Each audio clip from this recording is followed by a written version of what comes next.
নমস্কার। সংযুক্ত কিষাণ মোর্চা এবং বিভিন্ন বামপন্থী সংগঠন ট্রেড ইউনিয়নের উদ্যোগে আগরতলা সহ রাজ্যের বিভিন্ন জায়গায় ধর্মনগরে নয়, পরবর্তী সময় হবে বাকি জায়গাগুলোতে কর্মসূচি সংগঠিত হয়েছে।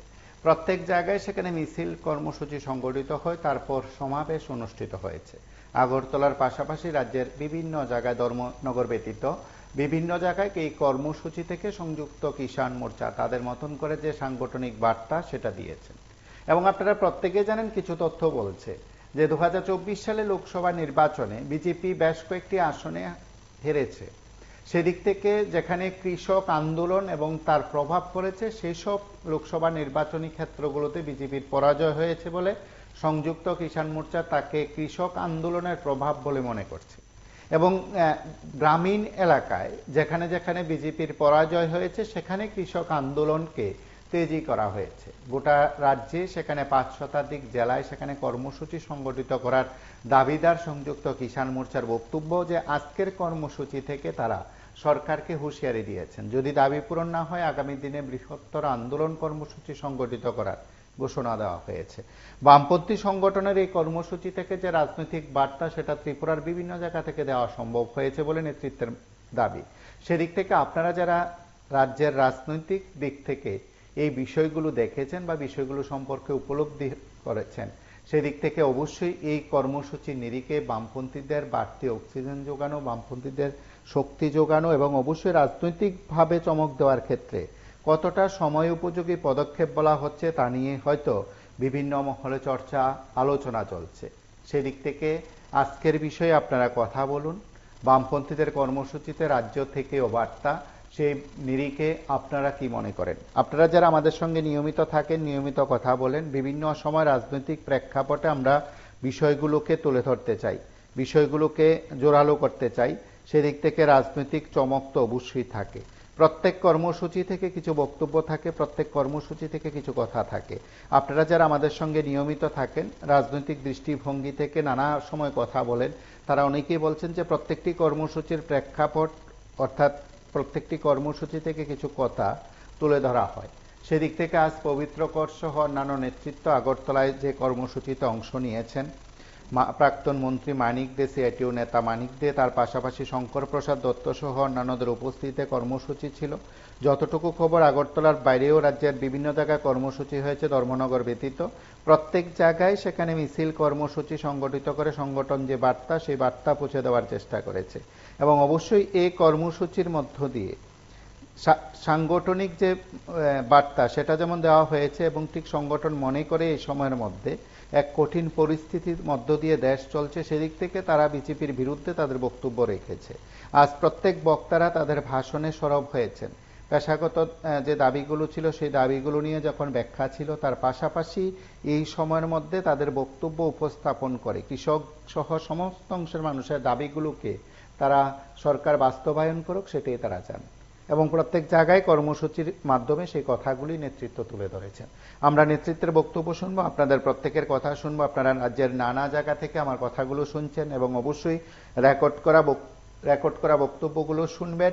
আপনারা প্রত্যেকে আপনাদের মতন করে হিসাব নিকাশ কষে দেখবেন যে আপনাদের এখানে যে এই কর্মসূচি সংগঠিত হয়েছে, সেই কর্মসূচি থেকে নেতৃত্ব কি বার্তা দিতে চেয়েছেন। নেতৃত্বের যে বক্তব্য, যে এই বক্তব্যকে তারা জোরালো করতে চাইছেন, মানুষের অধিকার প্রতিষ্ঠা করতে চাইছেন, কৃষকদের অধিকার আদায় করতে চাইছেন, এসব বিষয়গুলোই মূলত তারা গোটা রাজ্যে তুলে ধরেছেন। রাজ্যে সাম্প্রতিককালে ভয়াবহ বন্যা এবং পরবর্তী সময় শিলাবৃষ্টিতে ব্যাপক ক্ষতি হয়েছে কৃষক চাষিদের। সেদিক থেকেও আজকের প্রেক্ষাপটে বিষয়গুলো উত্থাপন করা হয়েছে।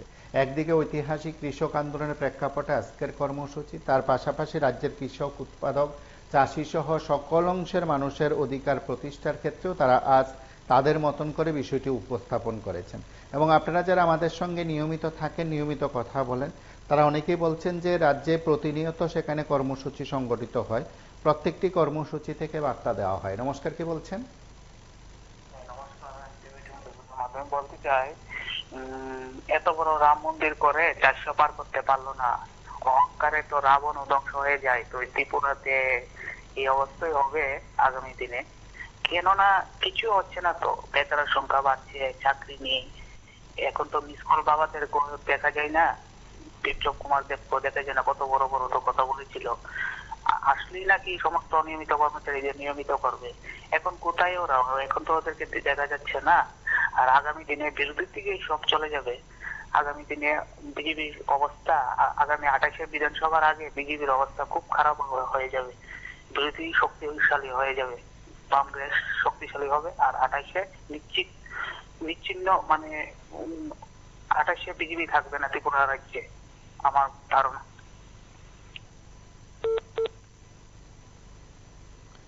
নমস্কার, কে বলছেন?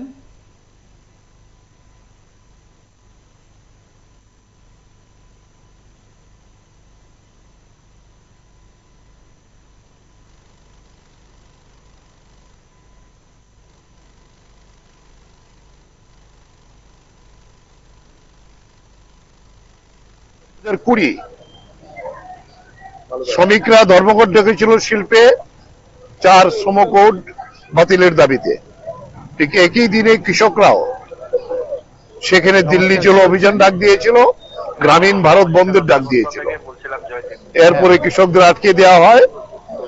বামফ্রন্টের কর্মসূচিতে এরা যাতে খুব বার্তা, তো যে বিষয় নিয়ে আজ আলোচনা করছেন অত্যন্ত সমসাময়িক বিষয়। অনেকদিন পরে ফোন করলাম পরে, তো অনেকদিন ধরে লাইনই পাইনি। অনেকদিন আমি মানে করবো বলে লাইন পাচ্ছিলাম না। তো যাই হোক, তো এখানে ত্রিপুরা রাজ্যের মধ্যে সিপিএম তথা বামফ্রন্টে সিপিএম এর যে অঞ্চল সম্মেলন এবং সম্ভবত মহকুমা সম্মেলন চলছে, ওইখানে মহকুমা সেক্রেটারি এবং অঞ্চল সেক্রেটারি নির্বাচিত হচ্ছে বিভিন্ন জায়গাতে অল ওভার ত্রিপুরা, এবং সাথে মনে হয় পুরো আমাদের ইয়েতে মানে ইন্ডিয়াতে, ভারতবর্ষে সম্ভবত।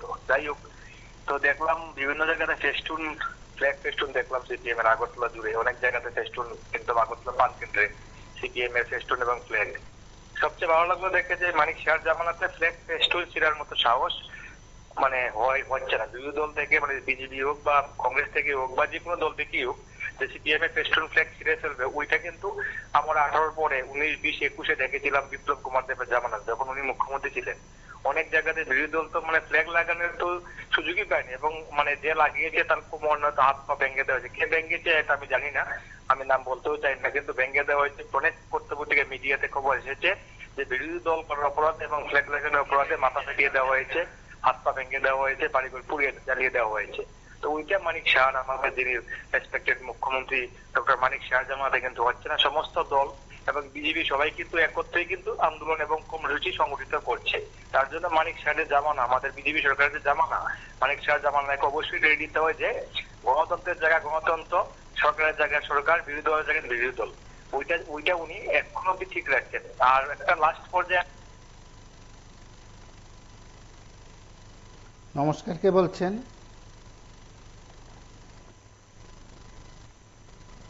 নমস্কার, কে বলছেন?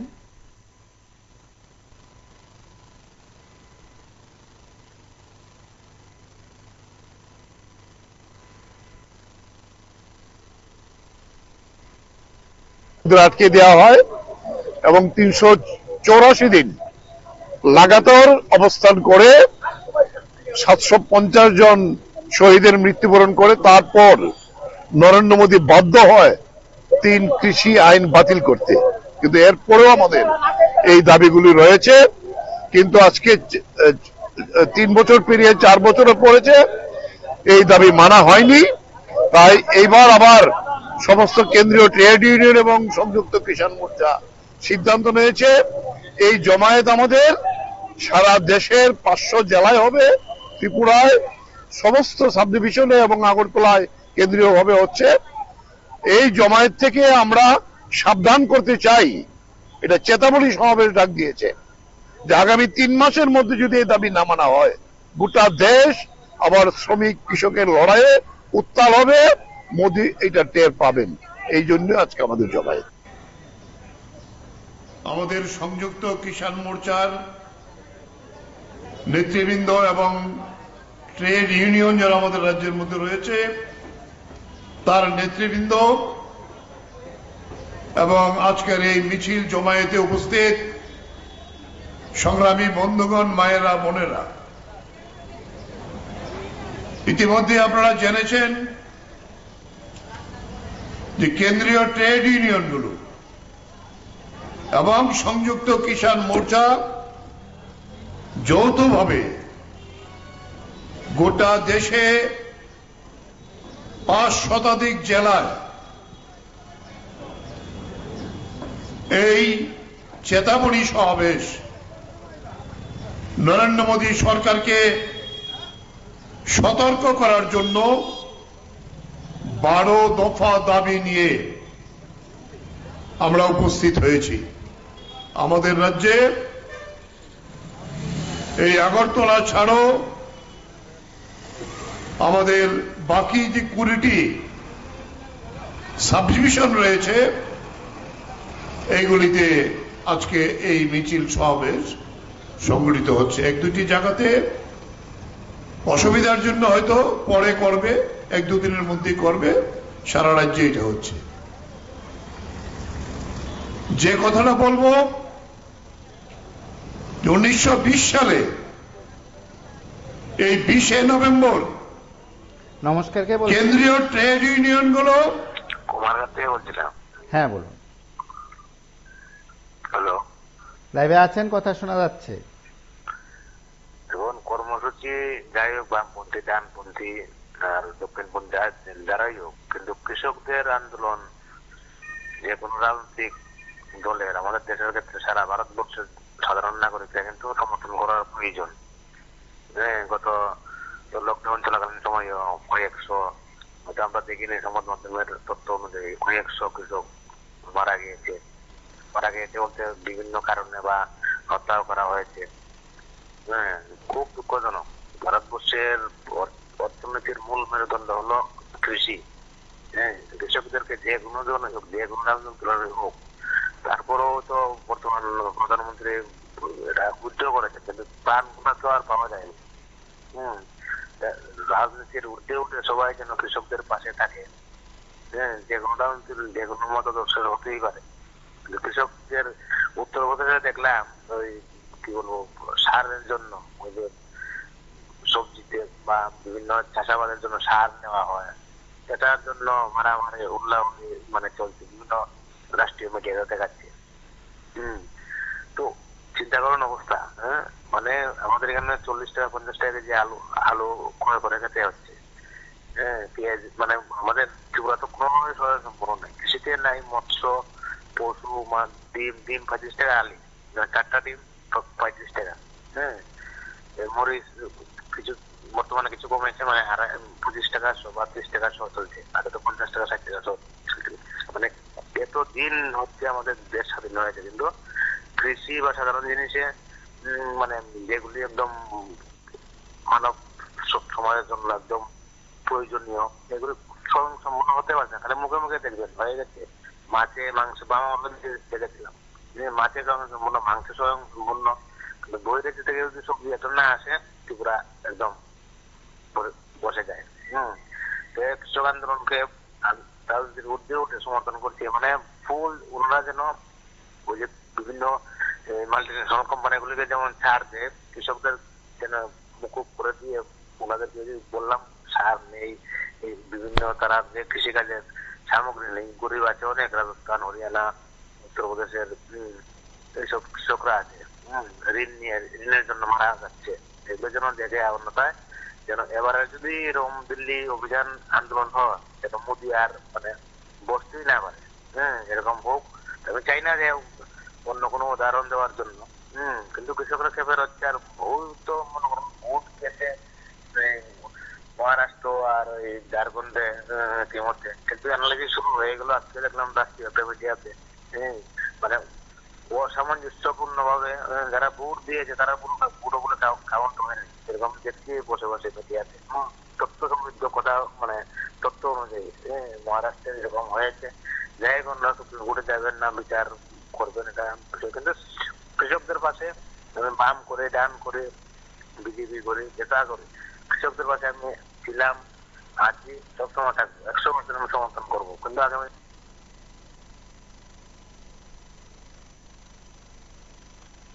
নমস্কার, কে বলছেন? আমি আগরতলা থেকে সলিল দাস বলছি দাদা। হ্যাঁ বলুন। আমি এটাই বলবো যে এটা আরএসএস এর বার্তা সিপিএম কে ছেড়ে দিয়েছে ময়দানে, আবার যে যাও এখন আমাদের কাজ হয়ে গেছে, আমরা আবার কিছুদিন রেস্ট নিব, এখন তোমরা আবার উত্তাল করো। এইগুলি মিলিজুলি কারবার করতেছে ওরা। কারণ আমি কেন বলছি দেখেন, আপনারা, আমি অনেকদিন আপনাকে বলছি এই কথাটা যে দেখুন এই আরএসএস যে কার্যকলাপ এইগুলি আমি অনেকদিন আপনার মাধ্যমে তুলে ধরছি, কিন্তু সিপিএম আজকা পর্যন্ত মোদিজির যে কার্যকলাপ, এই সাবসিডি দেওয়া, এই করা সেই করা, মোদিজির মনে যা হইতেছে লক্ষ লক্ষ কোটি টাকা সাবসিডি দেওয়া দিল। এর মধ্যে গুজরাটের এই 26 জনের মধ্যে 25 জনই গুজরাটের, একজন হয়তো বড়ি রাজ্যের। এইগুলি কেন তারা তুলে ধরে না? আমরা তো ছোটবেলা শুনছিলাম, যদি বসে বলছিল যে টাটা বিড়লার বিরুদ্ধে, তখন সমালোচনা করছিল যে 6,000 কোটি টাকার মালিক। তখন আমরা দৈনিক হাজিরা, সাধারণ মানুষ হাজিরা ছিল 1 টাকা 20 পয়সা 25 পয়সা বা 1.5 টাকা হাজিরা। তখন 6,000 টাকার মালিক জ্যোতিবাবু বহুত লেকচার দিয়েছিল চিলড্রেন পার্কে এবং বলছিল তোমরা লাগে একটা সন্দেশ আনো। আজ পর্যন্ত কি সন্দেশটা জ্যোতিবাবু দেওয়া যাইতে পারলো বলুন তো? দিল্লি তো একই লোক, এরাই মিল্লা জিল্লা ভারতবর্ষের শাসন করতেছে, কংগ্রেস সিপিএম বিজেপি। এখন নতুন করে আবার পশ্চিমবঙ্গে তারা জায়গা না করতে বলে পশ্চিমবঙ্গে জায়গা করে নিছে। তো সবচেয়ে বড় বিষয় হলো কোনটা জানতো, মানুষ ধোকা দিতেছে। প্রাইম মিনিস্টারের জন্য অনুরোধ আইলো সিপিএম এর, তারা প্রাইম মিনিস্টার নিছে না, কারণ জানে প্রাইম মিনিস্টার পদ নিলে বলে জাতিগত ব্যবস্থাটা সব তুলমূলে শেষ হয়ে যাবো। ব্রাহ্মণের যে উচ্চ আকাঙ্ক্ষা, উচ্চে থাকা সবাই আমরা মাথার উপরে ভাই এদের পা জায়গা করে নিছে, এইগুলি থাকবো না। যার জন্য এই ধোকাবাজি করলো, আবার এই ধোকাবাজির জন্যই আমাদেরকে আবার আমাদের উপরে এই জুলুম আবার আরম্ভ করছে সিপিএম। তাদেরকে বহিষ্কার করুক মানুষ, কংগ্রেসকেও বহিষ্কার করুক। আর এই নরেন্দ্র মোদীজি সাবসিডির নামে কত কিছু করলো, 3% লোকের লেগে হাজার হাজার কোটি টাকা খরচা করে রাম মন্দির করতে পারলো। ভারতবর্ষের এত বেকার, তখন তার তবিলে কোনো টাকা থাকে না, ত্রিপুরা রাজ্য সরকারের কোন তবিলে টাকা থাকে না। এরা কি ভারতবর্ষের লোকের কি পাইছে? এই কোটি কোটি টাকা যে মন্দিরে দান পাইতেছে, এইগুলি কার কাজে লাগতেছে? কেন করলো এত টাকা খরচা ভারতবর্ষে? তো আমরা কিছু দোষ আছে, এদের দোষ না, দোষ হলো আমরা যে মূর্খ।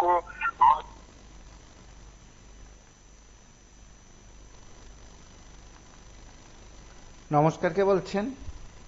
নমস্কার, উদয়পুর থেকে বলছি।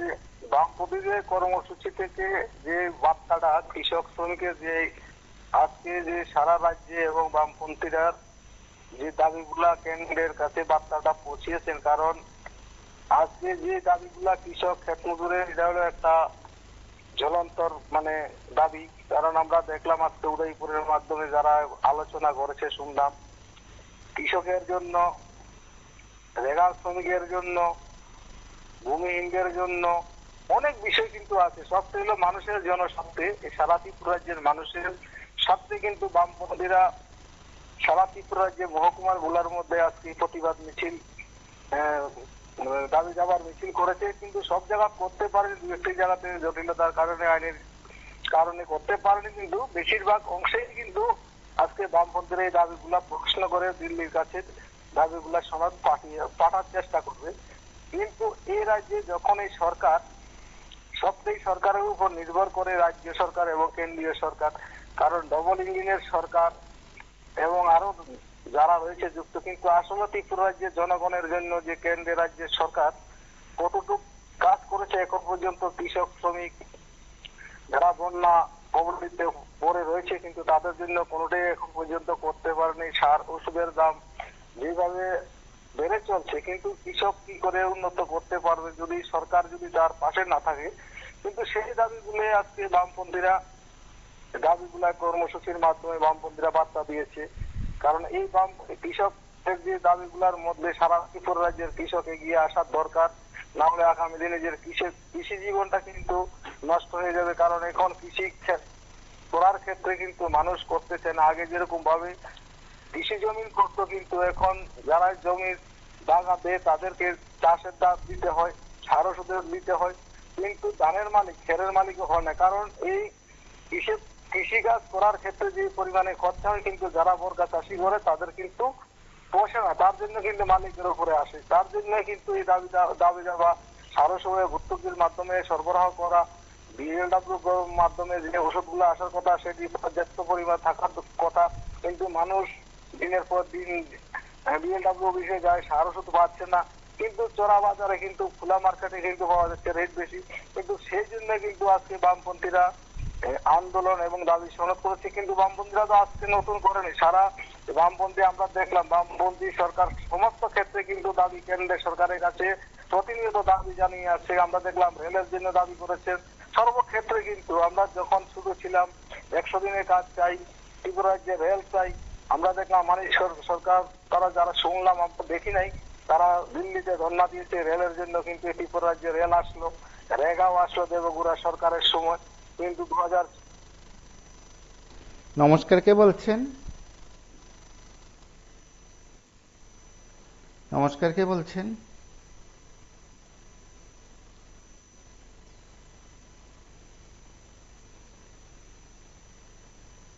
গুলো 40টির উপরে যে শ্রমিক আইন ছিল তাকে কমিয়ে 4টি শ্রম কোডে পরিণত করে মালিকদের পক্ষে কাজ করেছিল। কাজের কোনো গ্যারান্টি দেওয়া হয়নি। এর প্রতিবাদে সারা দেশে শিল্পে ধর্মঘট ডেকেছিল।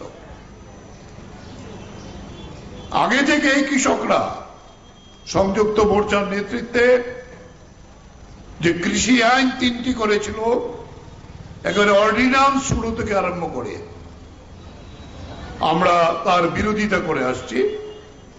তাই সংযুক্ত কিষাণ মোর্চা, কৃষকদের 5 শতাধিক সংগঠন এই দিনে 26শে নভেম্বর নমস্কার, গ্রামীণ ভারত বন্ধ। হ্যালো, নমস্কার স্যার। হ্যাঁ বলুন। আমি বামপন্থীদের কর্মসূচি চলছে এরকম একটা বিষয়। আমি আর একটা বিষয় আমি একটা কথা বলতাম। কদিন আগে দেখাইছে মনীন্দ্র দাস তারা কোনো ওই কল্যাণপুর এরিয়া কোনো কিছু করতে দিতেছে না। কল্যাণপুর এরিয়া মনীন্দ্র দাস ধরেন 5 বছর একটা এমএলএ আছে, 5 বছর প্লাস তার সরকার আছে 25 বছর থাকাকালীন কি করছে।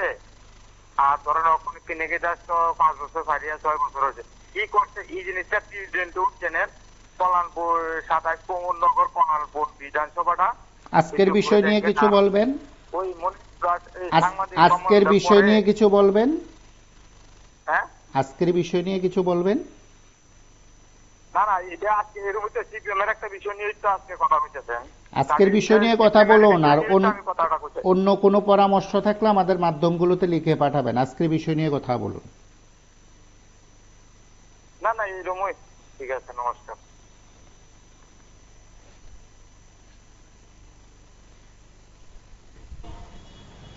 এবং ডাক দিয়েছিল দিল্লি চলো। নমস্কার, কে দুটো বলছেন? একেবারে। হ্যালো। হ্যাঁ বলুন। হ্যালো। হ্যাঁ বলুন। হ্যাঁ নমস্কার, খামন রায় বলছি। কারণ বছর খানেক আগে কৃষকরা আন্দোলন কইরা মোদী বাবুকে ভোট গ্রহণ করতে করছিল, ওদের দাবি দেওয়া মানছি না। কাজে আজকে সারা দেশে অনেক সময় অনেক কিছু হয়েছে। কারণ এটা দরকার। আমাদের রাজ্যেও মানে বামফ্রন্ট আস্তে আস্তে মাটির নিচে এদের পা রাখবার জায়গা পাইতেছে। আর বড়া তো এটার নাম কি এই সদস্য পুরো করতে গিয়ে নাকে না সুবানি চাইছে, খুব ভালো ভেরি গুড করছি। আস্তে আস্তে আস্তে আস্তে এই রাজ্যে অনেক চেঞ্জ দিব। ভালো থাকবেন, সাবধানে থাকবা। ওকে। নমস্কার, কে বলছেন?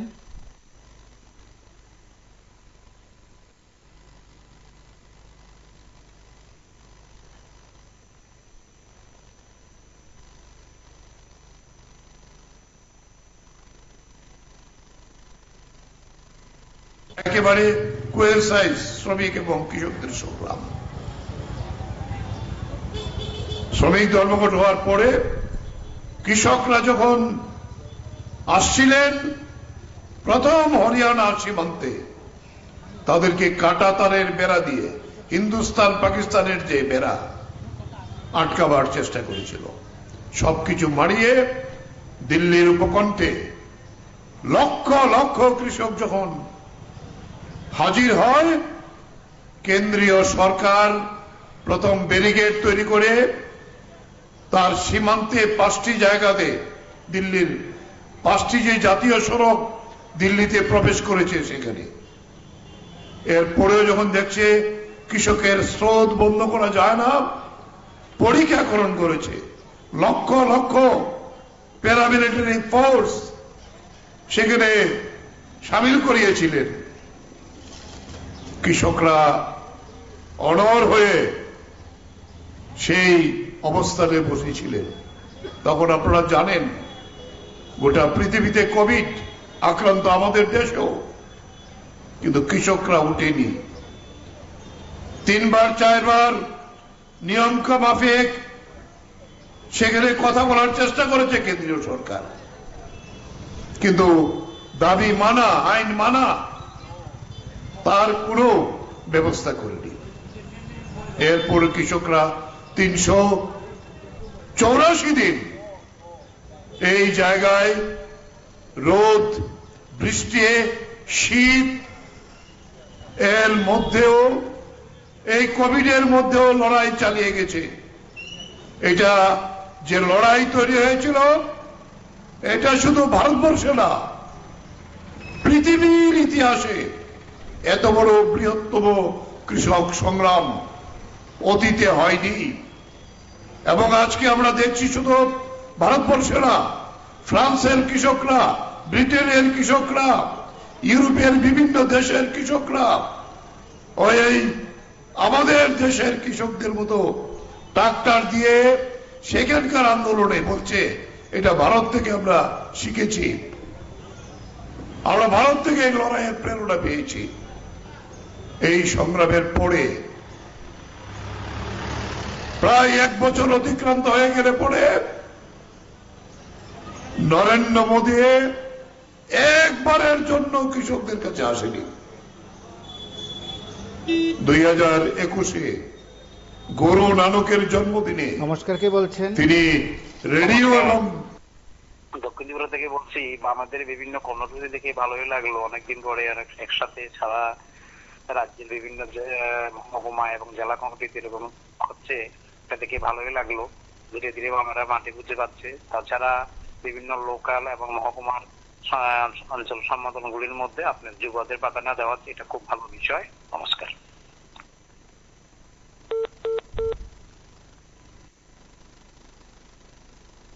রেডিও এবং টিভির বক্তৃতা করতে গিয়ে তিনি কৃষকদের অ্যাপিল করেছিলেন, আপনারা উঠে যান, অনেকদিন আপনারা বসেছেন, আমি এইখান থেকে ঘোষণা দিয়েছি যে এই 3 কৃষি আইন বাতিল করব আমি।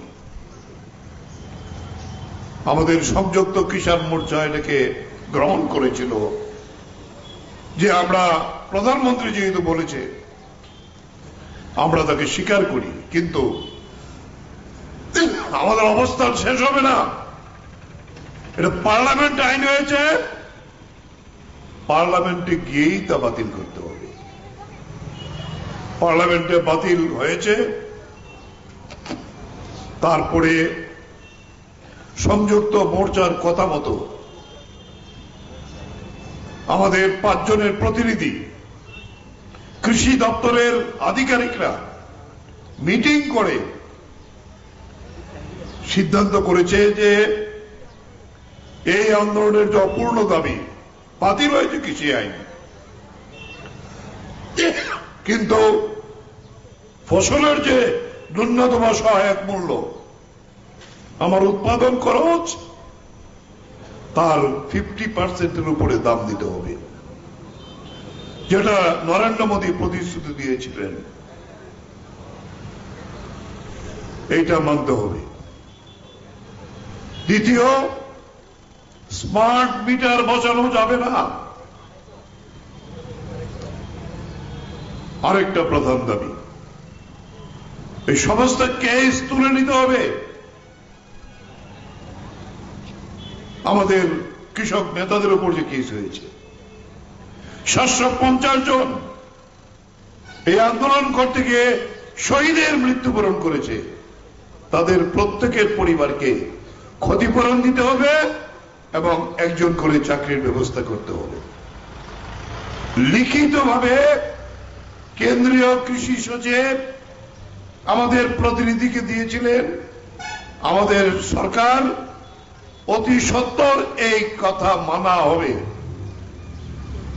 ঠিক একইভাবে কেন্দ্রীয় ট্রেড ইউনিয়নগুলো এই 4 শ্রম কোড বাতিল করা, শ্রমিকদের ন্যূনতম মজুরি 26,000 করা, ক্ষেত মজুরদের এবং রেগা 2F যারা কাজ করবেন তাদের মজুরি 600 টাকা করা, 200 দিন কাজ নিশ্চিত করা, কোন শ্রমিক ছাঁটাই করা যাবে না কোন অবস্থাতেই। এরকম 12 দফা দাবি শ্রমিক এবং কৃষকরা, সংযুক্ত কিষাণ মোর্চা এবং কেন্দ্রীয় ট্রেড ইউনিয়ন একত্রিত এই দাবি তুলেছেন। কিন্তু মোদী সরকার এই দাবি মানার ক্ষেত্রে কোন কার্যকরী কোন ব্যবস্থা গ্রহণ করেনি। তাই এই 3 বছর আমরা অপেক্ষা করে আবার সংযুক্ত কিষাণ মোর্চা এবং কেন্দ্রীয় ট্রেড ইউনিয়ন গত 2 মাস আগে এই সিদ্ধান্ত নিয়ে এই আজকের দিনেই, যেদিন শ্রমিকরা এবং কৃষকরা তার লড়াইয়ের সূচনা করেছিলেন, এই লড়াইয়ের দিনে ডাক দিয়েছেন গোটা দেশে চেতাবনী সমাবেশ হবে। আমরা কেন্দ্রীয় সরকারকে, মোদী সরকারকে সতর্ক করতে চাই, যদি এই দাবি মানা না হয়, যে 12 দফা দাবি উত্থাপিত হয়েছে, তাহলে আমাদের এই কৃষকরা এবং শ্রমিকরা, ক্ষেত মজুররা গোটা দেশে নমস্কার এমন আন্দোলন তৈরি করবে তার আমি পবিত্র বাবুর বক্তব্যটা শুনছি অনেকক্ষণ যাবত, আপনারাও দেখাচ্ছেন। তো ঘটনা হলো, বার্তাটা দিয়েছেন, তো ক্ষমতাটা তো শুধু হারিয়েছেন মাত্র 6 বছর। আজকে আপনি বলছেন 600 টাকা জায়গার মজুরি, 2F মজুরি করতে হবে। আপনাদের সময় আপনারা কি করেছিলেন? আপনি তো শিল্প বাণিজ্য মন্ত্রী ছিলেন। শিল্প তালুক কোথায়? আমাদের বৈজকনগর, ওনার এরিয়া বা আপনার এরিয়া। আপনি কি করেছেন এই বৈজকনগরে? আপনি কি করেছেন? আপনাদের কি আর বলবো বলুন, রাজনীতিতে তো সবই সম্ভব, অসম্ভব তো কিছু নেই। উনি মাইকের সামনে অনেক কিছু বলছেন, বোকা বানাচ্ছেন মানুষকে। কৃষক আন্দোলন 1 বছরের উপরে হয়েছে, অনেক কৃষক মৃত্যুবরণ করেছে। তো কৃষক আন্দোলন কৃষক যৌথভাবে হয়েছে। আপনারা কি করলেন? আপনাদের তো যে কোনো স্টেট, আপনাদের ক্ষমতায় থাকা অবস্থায় কৃষকদের অবস্থা কি ছিল? হোক ওয়েস্ট বেঙ্গল, হোক ত্রিপুরা, হোক কেরালা, এছাড়া তো আর নেই কোনো কিছু। আমরা ত্রিপুরাটা থেকে ধরি অর্ধেক, মানে বামপন্থীরা ছিল 2টা স্টেটে। এভাবে আমরা ট্রিট করি বামপন্থীদের। তো বামপন্থী আন্দোলন করতে জানে, কিন্তু ক্ষমতাটা তারা ব্যবহার করতে জানে না। কিরকম? ওরা ওদের মতো কমরেডদেরকে সব কিছু দিয়ে দেবে। আর লাস্ট 5 বছর 10 বছর তো মাত্রা ছাড়িয়ে গেছে। কোন দল নেই, না কংগ্রেস না অন্য কোন দল ছিল, যার জন্য কংগ্রেস তো একটা দল, নিজের আর খাওয়া খাইয়েই শেষ নেই। এর পেছনে এর পেছনে আর নয়তো কংগ্রেস অনেক কিছু পারত। ওই দেখলাম এই মহারাষ্ট্রে যে সবচেয়ে বেশি বিরোধিতা করেছিল মহারাষ্ট্রের প্রেসিডেন্ট নাকি জানি, উনি প্রথম নাকিটা জানি, তো উনি হাঁটতে হাঁটতে হয়তো জিতিয়ে দিয়েছেন।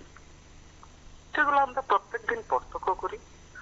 তো পবিত্র বাবু আপনি ঠিক আছেন, আপনার জায়গা থেকে রাজনীতি ব্যক্তিত্ব, রমা দাস ঠিক আছে ক্যান্ডিডেট হবে, আবার কমল চক্রবর্তী সদরের দায়িত্ব পেয়েছে, তাও ঠিক আছে। আপনারা সুন্দরভাবে সংগঠনটা করুন। ওই শুধু মুখরোচক কিছু কথা বললে হবে না, কাজ করে দেখান সবাই। এতটুকুই বললাম আজকের জন্য। নমস্কার, শুভরাত্রি, ভালো থাকবেন, সুস্থ থাকবেন।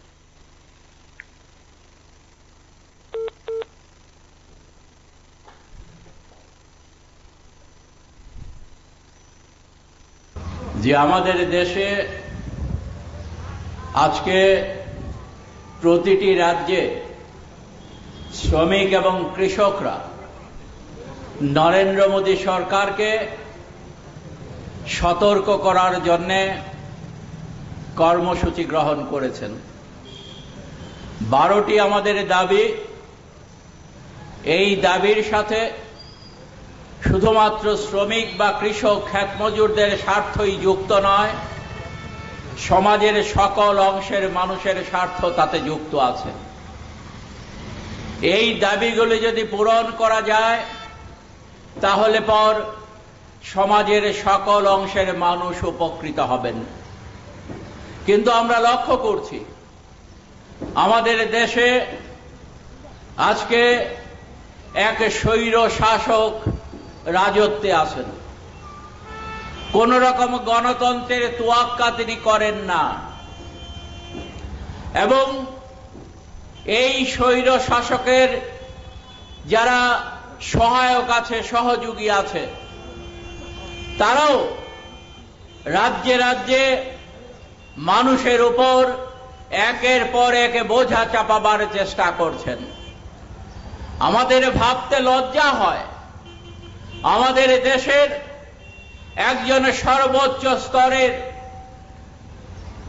টাকার মালিক, কর্পোরেট সংস্থার মালিক, তিনি অপরাধ করেছেন। কোথায়? নমস্কার, কে বলছেন? অপরাধ করেছেন ভারতবর্ষে। নমস্কার, আগরতলা থেকে বলছি। হ্যাঁ বলুন।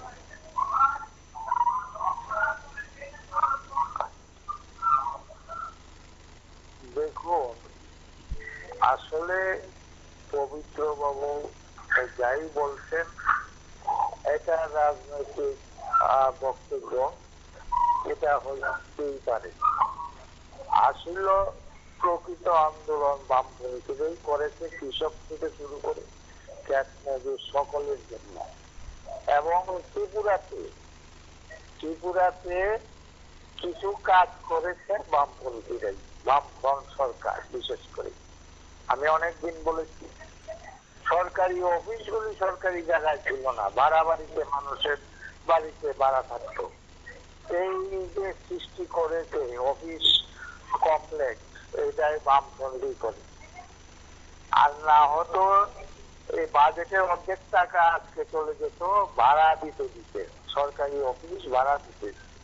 যারা অনেক প্রাইভেট মানুষ আছে ভাড়া থাকেন, তারা বুঝেন কি অবস্থা। তো কাজেই এই সরকার, বিজেপি সরকারের আমলে কিন্তু এই দাবিগুলি কার্যকারী হবে এই আশা করা অবাস্তব। কারণ বিজেপি হলো একটা ভাউতাবাদী দল, তারা জনগণের মঙ্গল কামনা করে না। ওরা মসজিদ মন্দির এইগুলি পছন্দ করে। আশ্রমে পূজা দিবেন, প্রসাদ খাবেন, আর ওরা লুটে পুটে খাবে। কাজেই আমি অনেকদিনই বলেছি ভারতবর্ষ 50 বছর পিছনে চলেছে। আপনি দেখবেন খবরের কাগজে উঠেছে যে টিএসআর ক্যাম্পে টিএসআর নেই, ওরা ডিউটিতে এসেছে এই বটতলাতে দাঁড়িয়ে থাকে বেকুবের মতো, ট্রাফিকের ডিউটি করে। এই যে একটা অবস্থা, যদি বামফ্রন্ট সরকার 16টা টিএসআর ব্যাটালিয়ান তৈরি করে দিয়ে না যাইতো তাইলে আজকে যে কি অবস্থা হতো। যদিও 16টার মধ্যে এখন পরিপূর্ণ 5টা আছে কিনা আমার সন্দেহ হয়, তাদের মধ্যেও পেনশনে চলে গেছে, আর নতুন রিক্রুটমেন্ট হচ্ছে না। কাজেই এই বিজেপি সরকার হয়তো আগামী দিন যে কি সর্বনাশ করবে ভারতবর্ষের, বিশেষ করে ত্রিপুরাতেও বলা মুশকিল। এটাই আমার বক্তব্য। নমস্কার। নমস্কার, কে বলছেন?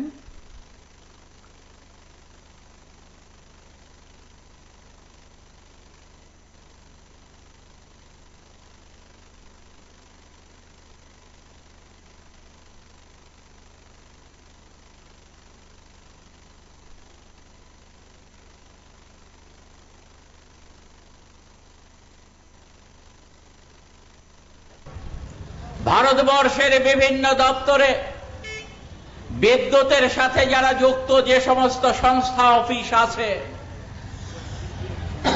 সেই সংস্থায় যারা অফিসাররা আছেন তাদেরকে ঘুষ খাইয়েছেন। কেন না?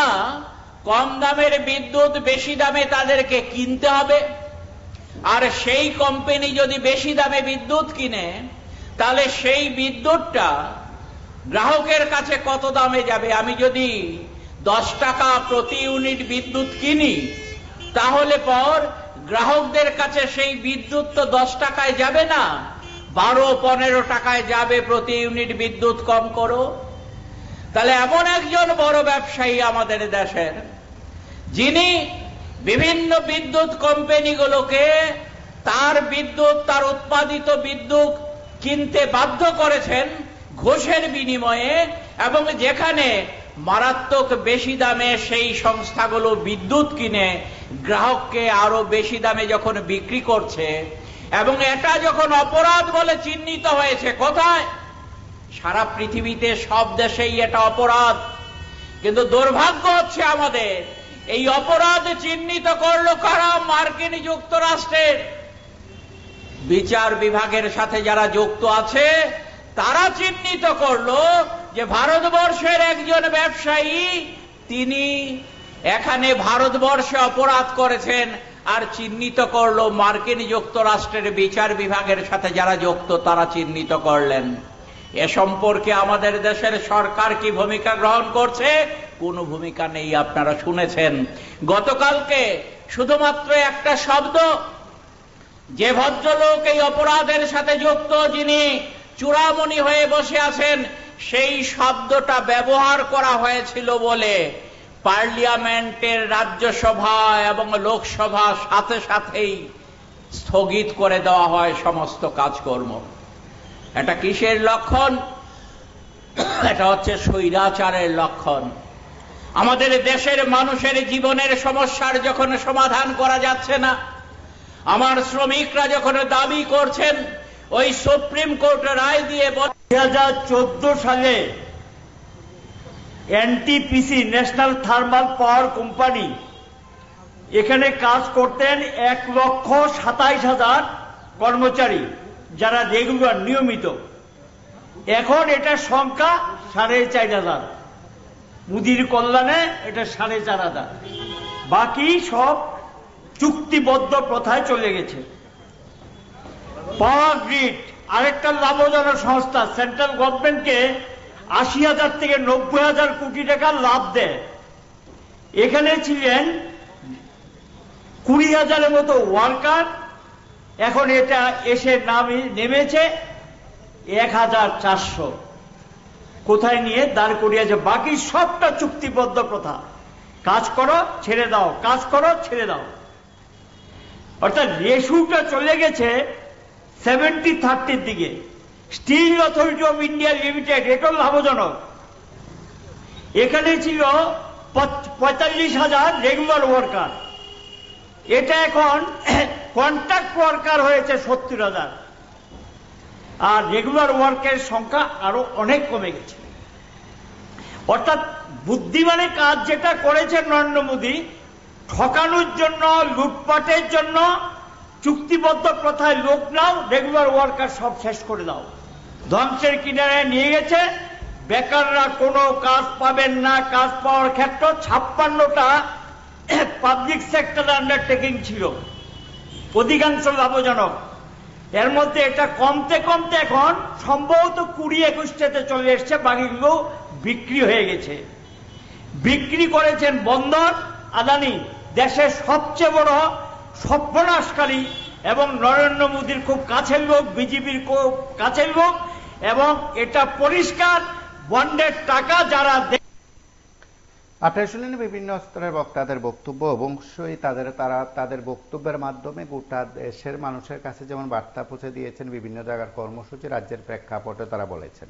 কৃষক আন্দোলনের প্রেক্ষাপটে আজকের কর্মসূচি, এই কর্মসূচির শেষ নয়, আগামী দিনে আরো বড় কর্মসূচির ঘোষণা দিয়েছেন সংযুক্ত কিষাণ মোর্চার নেতৃত্ব।